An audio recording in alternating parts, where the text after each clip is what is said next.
Hey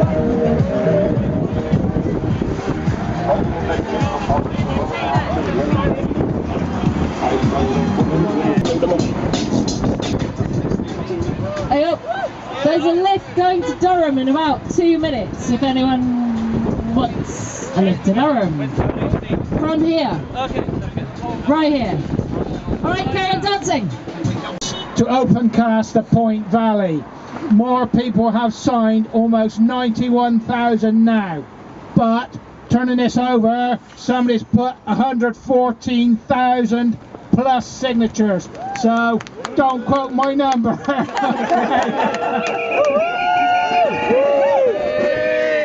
if I could just add to that, 12 hours is how many hours I sat on a bus to come here and protest, and I'm glad I did. Is that me? Number three. We have three amazing people. We call the Canny Lasses, Coal Action Network, and Scarlett and Izzy. Are they here? Nearly. Okay, cool. And they've been alongside us and have inspired us. They punch above their weight. Thank you. Yeah. Okay, just a quick mention there for the Canny Lasses, Coal Action Network. Please do have a look at their website. Is this still on? Yes, loaded. Please do have a look at their website. Masses of information and blogs that have followed the whole campaign. I've got one more number here, not finished yet. Thank you for pointing out that these numbers have increased. The first time we did this little numbers game was at the Star and Shadow, and I think it was the first or second meeting of Extinction Rebellion. That was in the autumn of 2018. When we started our direct action here on the site, January, February 2018, Extinction Rebellion didn't exist. It might have been an idea in somebody's head, but as far as I know, it didn't exist then. So many things have changed. We didn't have Greta Thunberg in the media, we didn't have David Attenborough and Chris Packham speaking out the way they do, and other notable people. So many things have changed since then. The scenario's changed as well. I mean, we're outside here in the cold, so we're not keeping too long. But I've got another number here that's also a number that's changed. So the thing that I read out in the autumn of 2018 was that there were 13 days left before James Brokenshire, the Secretary of State for Housing and Communities, was meant to make a fresh decision on the Planning Commission for the Pont Valley and to give us his reasons for not having revoked it. So obviously we've gone through three Secretaries of State, Sajid Javid, James Brokenshire, and the current Secretary of State is Robert Jenrick. We have still not had a response. Robert Jenrick is meant to be providing us with a fresh decision aligned to the decision that he has to make on Druridge Bay, and we still do not have that. The situation we have here now is that Durham County Council, who turned down opencast 3 times and resulted in public inquiries that we also won, Durham County Council now have to make a decision on Banks Mining's planning application to extend a site that is currently still under consideration at government level with the Secretary of State. I hope this little activity has given you some context as to why you're here today, and the sharp-eared people among you will notice we have some local accents. We've got a real mixture of accents. We've got people who've come from 300 metres away. We've got people who've come from 300 miles away. It doesn't matter. We're grateful to everybody who's here. It's really, really much appreciated. Can you just take a few minutes now to absorb that information and turn to people maybe on either side of you and have a little chat, have a few minutes to talk about what this information means to you, what thoughts, feelings, ideas it's inspired in you. And we're standing here freezing cold as well, so you might want to have a little huddle and a little hug. So take a couple of minutes now, have a talk about all that information we've just thrown at you. Thanks. Thank you. Thank you. Thank you. Impressions of the campaign. I've been involved in a really active way for 2 years, and on this land you can see now, you could have walked over it and see nesting skylarks rise up in front of your feet. There was a beautiful ancient hawthorn hedge that banks tore up. I took a large piece of it home and I have it in my backyard with land. Yeah, so just that. Is this a good place? Is that a good place? Yeah. And I just wanted to say this campaign has changed my life, not least because I've been a lifelong activist in one way or another, but because of the relationship we formed with younger activists who came to support us. People call us warriors, and I've got to say the people who fought this for 30 years are warriors. And come here, Indy. No, come here. Talker, where are you? Come here, Talker. Now then, I have utter respect for all of us locals who've fought this campaign, but I've got utter respect for the people who lay on the pavement, who lay in tunnels for 17 hours, who were up trees for 2 days. And I sat for part of the time with Tarka and Indigo while they lay on the pavement for 22 hours in a lock-on to stop banks. And it was one of the highlights of the campaign for me that I could spend a little bit of time supporting them. So it's given me faith that there are people coming up behind me who continue the fight. So I think that's really important. I also wanted to show you the insult list, which in the Beast from the East, drivers would go past and shout insults, and some of them were frankly hilarious. And I've just noticed tree shaggers. Get a job was one of them. That was a favourite one. And dig more coal not dole, scummy bastards. And one I heard the other day, which I thought, what was cockwobbler? What's that about? What's that about? Someone show up. What is that about? But one of the things that came home to me when I was sitting in support on a lock-on is us and them doesn't work. If we do us and them, it doesn't work.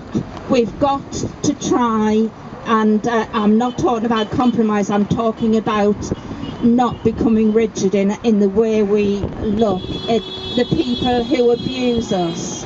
And I think that's really important for our own psyches. And so can I say thank you so much for coming. It's been joyful. It's been joyful. And thank you to the warriors and the toughies that we are. And we have Tom here, who a local lad lives within 300 metres of the mine, who lay at this very fence with another local person in a lock-on. Thank you, Tom. Thank you. And thank you to our Velvet Viking, who's heading up the wildlife crime case against banks. Thank you. And trust me, if there's anybody I've missed, I love you and thank you. So go well, people. Yeah. Speak and go up even a bit, because it's hard to hear at the back. Yeah, cool. And can the front row maybe like kneel or the down? Can you on my back? Keenan, are you there? Keenan. Is that better for anyone? Never. You've got to speak to try. Alright, fine. Isabel, you happy to speak? I would try and introduce you. I don't really know you. Okay. I know you're wicked. Hi, I'm Isabel. I'm from the Coal Action Network. We're We're a small collective and we go around the country supporting communities that are fighting open cast coal mines. And we also work with communities abroad that are trying to stop the mines that are importing coal into the UK. We're trying to end coal-fired power station in the UK alongside all these other communities, and I think they're all doing a bloody good job actually, because you might not have noticed, but we're barely burning any more coal in the UK, and despite that we're still digging it up and we're still importing it. So what I want to do is just quickly try and contextualise what is happening here in the broader picture of things, so that we can get some appreciation of what the significance of what is happening here, and some ideas for how we can support it going forward after we leave. Okay, I'll try not to make it too dry and boring, because that can happen sometimes. So, as some of you probably know, this patch of land that the coal mining company likes to call Bradley has been contested for nearly 40 years, and it is one tiny piece of a valley that has got coal all underneath it, about as far as you can see. And if that piece had been mined 40 years ago when UK Coal first tried to do it, that extension that they want would have already happened, and another one, and another one, and another one, and this whole valley would look like this. And so the community that has fought this for 40 years has not lost. It has kept thousands and thousands of tons of fossil fuels in the ground. They've done it for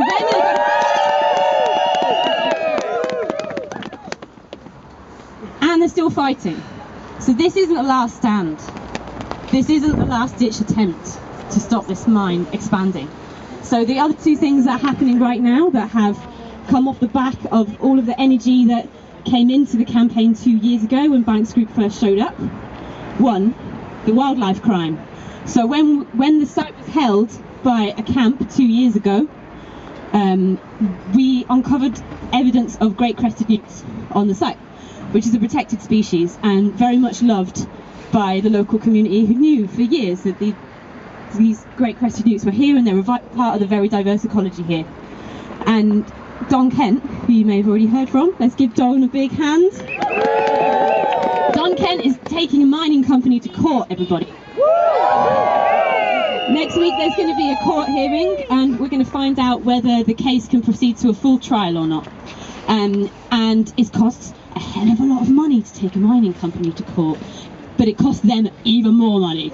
And so what we'd really love is if you can share Don Kent's crowdfunder when you get home, or share it now. It's on the Pont Valley and the Coal Action Network Facebook pages and Twitter. If the XR groups who are represented here can all share it, it would be a massive, massive boost. When we first came here to this community, when Coal Action Network came here 2 years ago, after having worked with the UK coal campaigns in the past, we had a meeting together about whether or not we really could fight this campaign and fight Banks Group or not. And one of the questions was, can we raise £1,000 to get some legal assistance to fight this case? And people shook their heads and said, well, maybe we can't raise £1,000 and therefore maybe we can't start this campaign. But because we knew that there was support, wider support out beyond this village, that we did raise that money and we started a campaign.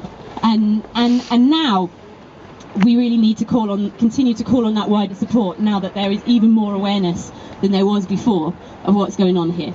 And the second thing that this community are doing, which is completely badass, is that when the Secretary of State refused to revoke the decision for Bradley, as it should have done, because it would have been consistent with some of the other decisions they've made on coal, instead of being like, oh well, never mind, the community actually took the government to judicial review and got an admission that the government had made the decision without considering the proper information, and an agreement that the government would go back and make the decision again.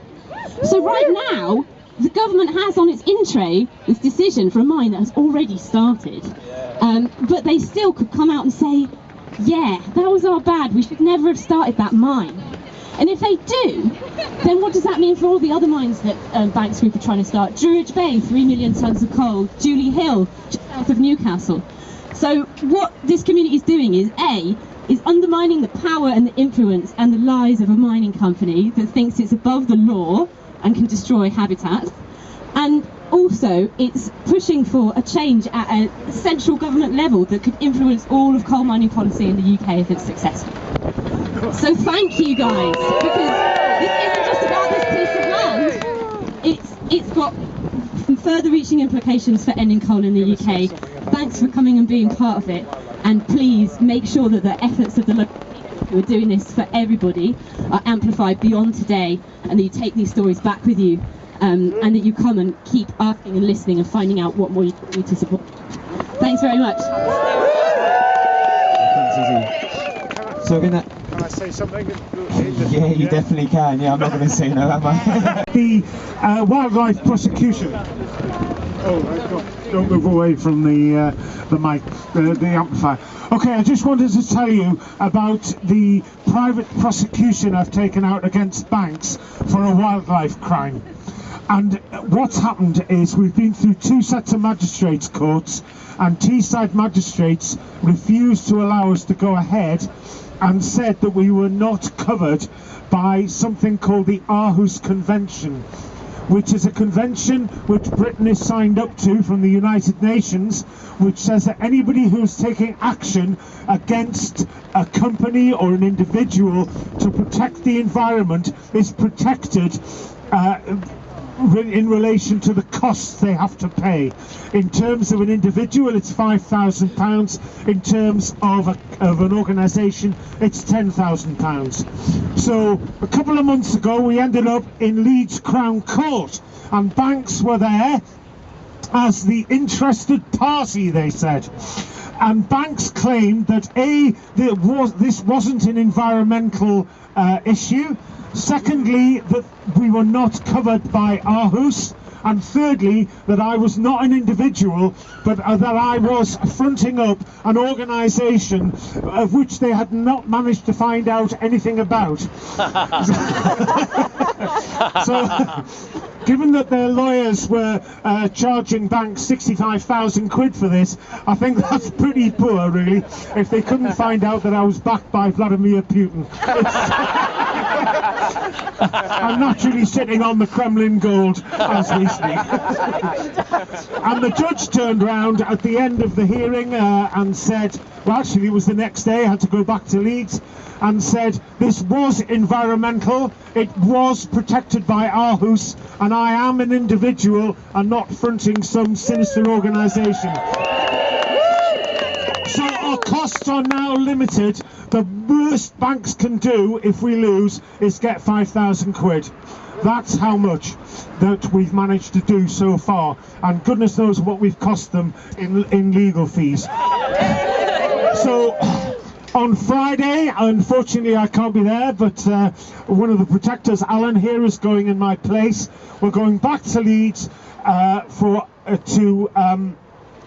see if we can take this next step forward through to a full trial. So watch the space, donate to the crowdfunder, and the judges so far are on our side. Yeah! Brilliant. And with links so you can pass these on. And then in Extinction Rebellion, we value feedback and learning. Is that feedback? Yeah. We value feedback and learning, and I think there's a lot we can learn about how this action here has been conducted in a really, really mature way. And Indigo's going to tell us a bit more about what they've done and how that's worked out, and that we can take those lessons back to our local groups. Hello. Oh, get a job, you said. Get a job. Great. Write it down, right now.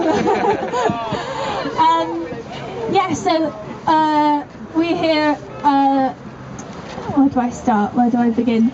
Obviously, it began 38 years ago, but then when we heard about this extension, there's a lot of feeling and energy that we needed to do something, and we needed to bring that amazing energy that Extinction Rebellion has. And we know that all of Extinction Rebellion's forces are going to be gathering together again on the 23rd of May for the next rebellion.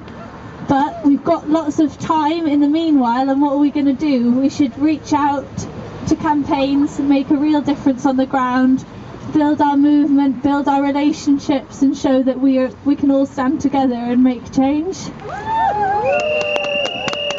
So there's a lot of forces of power at play in these decisions that get made, the government is always a big one, and our councils can also make really important decisions. As we saw with the Bristol airport, the council realised they had the power and they said no. So the courts also have power, as we've just seen with the Heathrow verdict, which is also a big wow.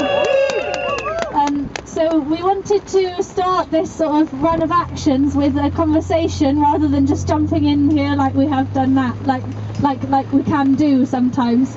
We just say, no, you're wrong, and we come straight in. But we started this 4 weeks ago with a letter that was sent to the council, and also a letter that was sent to the Secretary of State for Housing, Communities and Local Government. So we're asking the government to cancel all coal mines with immediate effect, because you wouldn't consider something that was you wouldn't consider something that awful within a climate emergency. It's surely a criminal thing to even consider it. So we said, please, you must cancel this now, and the council too. You wouldn't consider something that would cause that much devastation, would you really? Please don't even take it to your planning committee. Please cancel it now. That letter was delivered to the council by a family, and we went and delivered it as a group in London, and we had no return, we had no reply. So we decided to come back the next week, and there was a demonstration here with the Extinction Rebellion group at the council. And there was also a demonstration in London where a few avid gardeners, put up your hands guys, put up your hands, give us a wave, decided to take some yellow shovels to the building most commonly known as the Home Office, but it is actually Robert Jenrick's office. And we said, all right, you're considering building that coal mine in that northeast of desolate place. Well, we're going to build our own coal mine right here. And we got out of a swish car, and there were lots of protesters there telling us no, no, no, and we dug a massive hole, a massive open cast pit in his lawn. And away we were taken, locked up like these people should be. And then it was the third week, and the youth, there's some of the youth here today, make some noise. They did a double action in one day, because the youth just know how it's done. We had the yellow boat at the council's offices, and then they went to Banks Mines in headquarters, offices, whatever we want to call them. That sounds too professional. They came out. They said, what are you doing here? Could you just go and stand in our designated protest site? One of the young girls, she was like, if your company is that bad that you've got a designated protest site, you really need to rethink your life. And still we hadn't had any confirmation from Robert Jenrick that he was going to do the noble thing, as Savage Javid did, and say about the Durridge Bray decision, and say, I'm actually going to use this power I have, anything, although we did, and then we said, everyone, rebels, come together and show business as usual cannot go on this day and age. We are unlikely allies, but we are all together and we can make this change. We can close an open cast mine for 3 days. What the fuck else can we do? Let's organise. Let's do it. Let's rebel. I just need to check Yeah, go for it. I noticed Ruth. Hello, I noticed Ruth in the crowd. I wanted to say, I forgot to shout out to her. She was up a tree for 2 days. Where are you, Ruth? Where are you? Yeah, so thank you, Ruth. Alright, sweet. So now we're going to go into the half-hour deliberative... No, I'm joking. Everyone's getting cold, so... I just like to say that actually I had the easiest role of all during that eviction, because it was very comfy up the tree, and also the people on the ground had to deal with bailiffs who weren't trained, and they were just Banks Mining employees who were really horrible to them and treated them really violently and horribly, and I just sat up there and watched, and then I got the tree people who knew what they were doing. So I just wanted to say that. Thank you.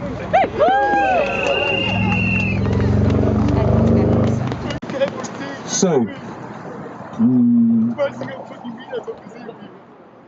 Maybe talk about the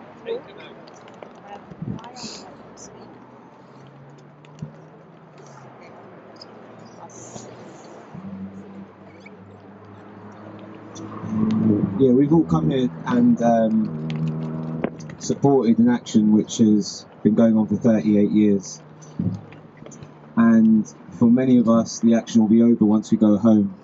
But for these guys who are living here, this is going to keep on going.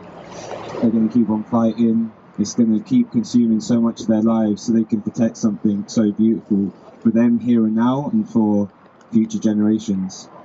So we can be realistic, like how much can we support, how much can we do to support their actions, and there's some small tangible things we can be doing.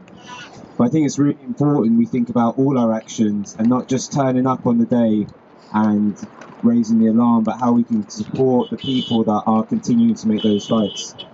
Now, in our local communities in London, there isn't just a massive rebellion, there are environmental injustices and campaigns happening fucking everywhere. It's called human civilization in the 21st century.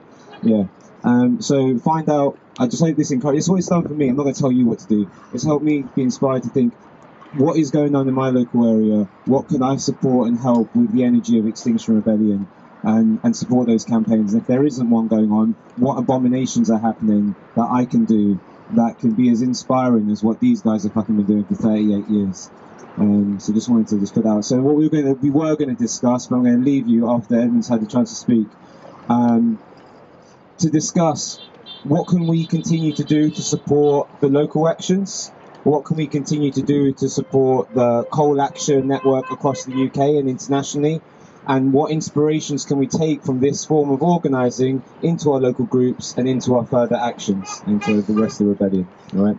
So, yeah, we can do that once we have a dance, then discuss it, then figure it out. We won't come back together again. And I'm just going to pass on to Edmund, right?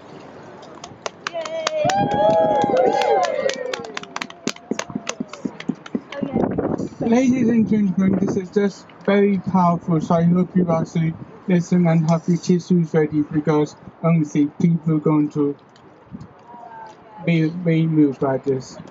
I have spent 5 days out of my comfort zone being severely autistic in a stranger's property, which I've never done before my whole life. Steve here has come me off since Monday night earlier because my house got flooded by the water. So thank you, Steve, for actually putting me up for 5 days into Saturday. Absolutely fantastic.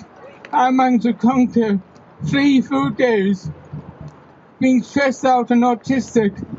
And I'm really proud of myself. My highlight is one of the police officers came to me and said, the whole of Duncan Sudbury are very proud of you and very inspirational person. The thing is, I've been reported to have been arrested 3 times and released because the gang and me in the vehicle, but that was honestly best thing ever.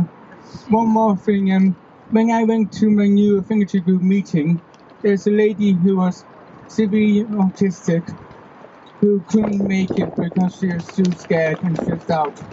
She made some windmills and she'd like us to lay them on the side for her. So I would like to have a silence for those people who are autistic and other people who couldn't come because of health reasons. Thank you. Silence to starting out, 2 minutes. Thank you.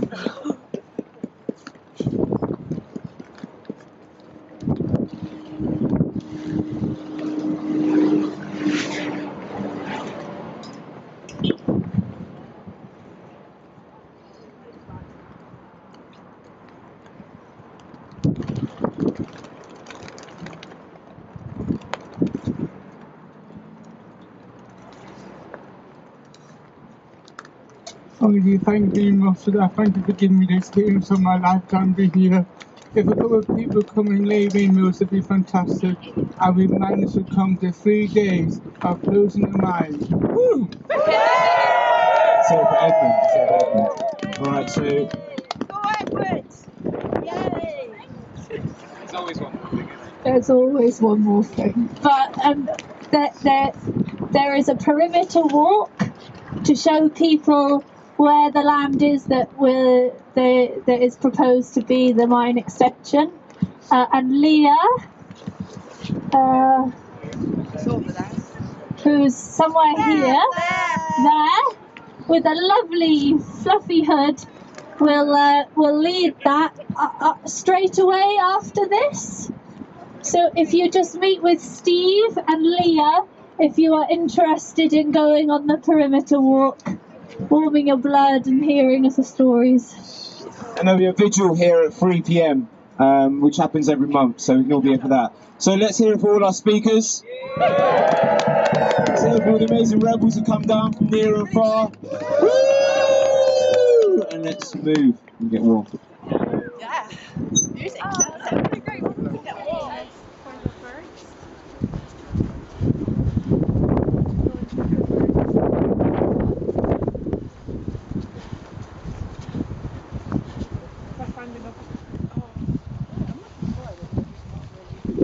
It's been really peaceful, friendly to people.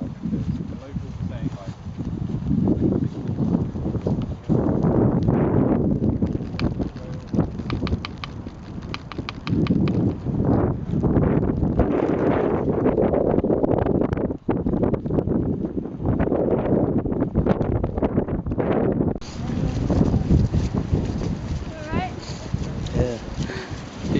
See that? That's the ash from an old coal pit tip. No, the thing that's red. There's been a big coal dump, waste burned out, used to make this road.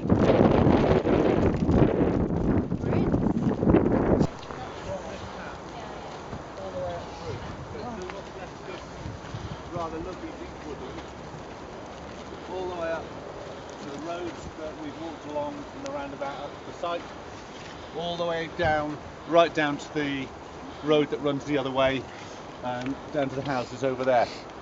So it's going to be really close to, I think, 80 metres from the Jolly Drovers pub, and all the people that live in Ledgate there are going to have a mine right on their doorstep. All the people that live down towards Bradley Cottages, same thing, it's going to be right next to them. And there's wonderful habitat.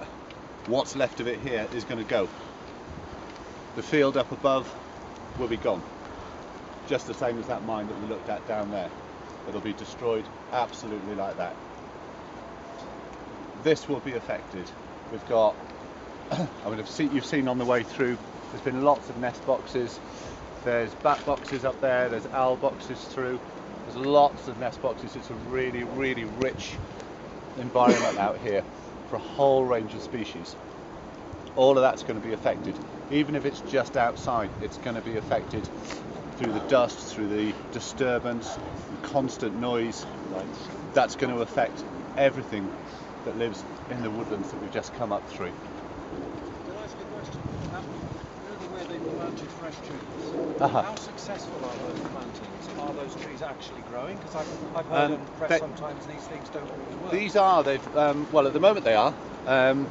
I do a fair bit of tree planting, and I would normally hope to get about 85% success rate from trees that I plant, but that's with maintenance.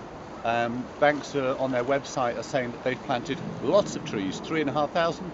It's not actually that many. How much carbon does that capture? Well, at the moment, very little, because they're about that tall. Give them 100 years, 200 years. Are they going to leave it? I don't know. But they've planted them in what is clearly a very thick, grassy meadow, and if that doesn't get any maintenance, those trees will be smothered. From experience, they're not going to last. They've got tree guards on, but they haven't got any clearing around them, and I don't think there's much maintenance going on. From what I've seen of their photos, it doesn't look like it. So it's very definitely a piece of greenwashing for their website, that we are invigorating the environment with tree planting. I'd like to see it in 2 or 3 years' time, and how many of those are alive.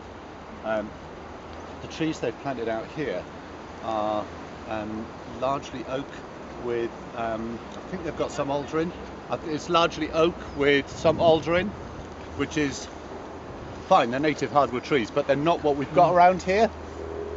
What we've got here is beech largely, with lots of birch in, we've come through Scots pine. That's what grows here. That's what is this habitat. And they've put other things in, so it's perhaps what they've done, a bit of a pick and mix, thinking oak trees, they're symbolic, we'll plant oak trees. Whether that's going to work here as a mass planting of oak trees remains to be seen. But I'm quite interested to keep coming back and seeing what we get here, seeing what the success rate is like. I would like to see 85% because that's what I get. Whether we get that here, I don't know.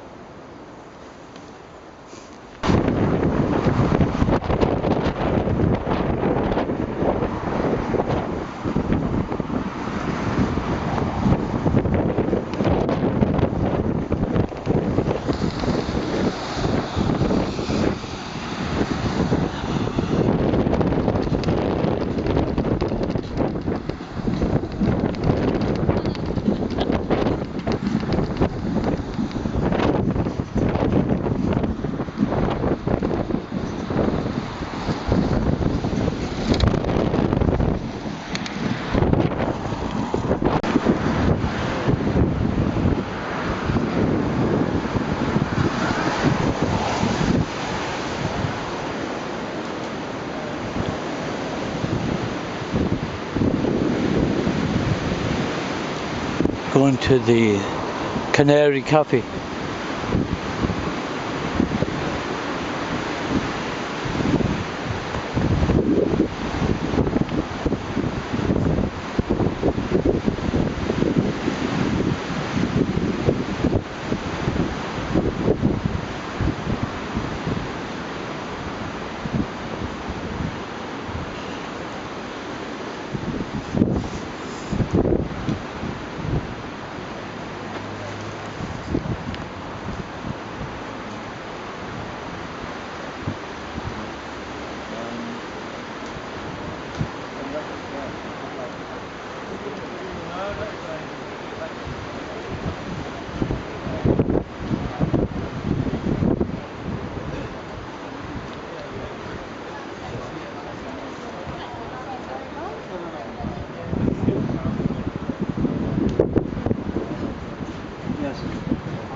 Thank you, it was lovely. Nice having you. Rachel's on TripAdvisor.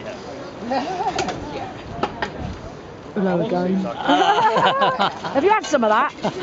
Oh, go and get some. It's gorgeous. It's absolutely gorgeous. It's a beautiful vegan stew. I've just had some of it. It's gorgeous, and they've got tons of bread there. Look, tons been donated.